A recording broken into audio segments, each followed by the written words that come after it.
নমস্কার বন্ধুরা, আজ আমি পেঁপে আলুর ডালনা রান্না করে দেখাবো। এটি একেবারেই নিরামিষ।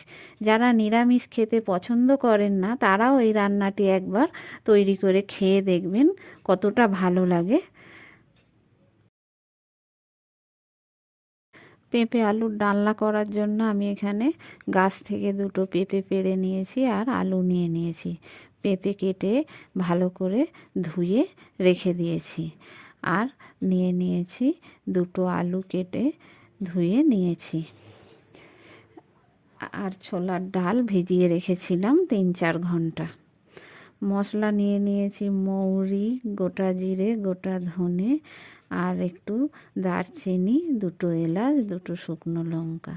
মশলাগুলো সব শুকনো খোলায় খুব ভালো করে নেড়ে চেড়ে ভেজে নিতে হবে, ভেজে গুঁড়িয়ে নেব। মশলাগুলো ভাজা হয়ে গেছে, নামিয়ে নিয়েছি। এইবার শিলে দিয়ে খুব ভালো করে গুঁড়িয়ে নিয়েছি। কড়াইয়ে তেল গরম করতে দিয়ে দিলাম। সরিষার তেলে রান্নাটা করব। ফোড়নে দিয়ে দিলাম দুটো শুকনো লঙ্কা আর একটু গোটা জিরে আর সামান্য 1 চিমটে হিং দিয়ে দেব। হিং দিয়ে দিয়েছি। দিয়ে এবার কেটে রাখা পেঁপেগুলো দিয়ে দেব। পেঁপে আলু দিয়ে দিয়েছি, 4টে চেরা কাঁচা লঙ্কা দিয়ে দিলাম, লবণ দিয়ে দিলাম। দিয়ে খুব ভালো করে খুন্তি দিয়ে নেড়ে চেড়ে নিচ্ছি সবজিগুলোকে। নেড়ে চেড়ে নেওয়ার পরে এবার আমি ভেজানো ছোলার ডালটা দিয়ে দিলাম। দিয়ে খুব ভালো করে আবারও একটু খুন্তি দিয়ে নেড়ে চেড়ে ডালটা মিশিয়ে দিচ্ছি। দিয়ে এবার কিছুক্ষণের জন্য আমি ঢেকে দিয়েছি। ঢাকনা খুলে নিলাম। খুলে দেখব যে এবার আমার পেঁপে আলু খুব ভালো করে ভাজা হয়ে গেছে, কিছুটা সেদ্ধ হয়ে গেছে। দিয়ে দিলাম একটু আদা বাটা। দিয়ে সবজির সাথে খুব ভালো করে কষিয়ে নেব। আদা কষিয়ে নিচ্ছি খুব ভালো করে সবজির সাথে নেড়ে চেড়ে। এবার দিয়ে দিলাম হলুদ আর একটু গুঁড়ো লঙ্কা। দিয়ে খুব ভালো করে নেড়ে চেড়ে নিচ্ছি খুন্তি দিয়ে।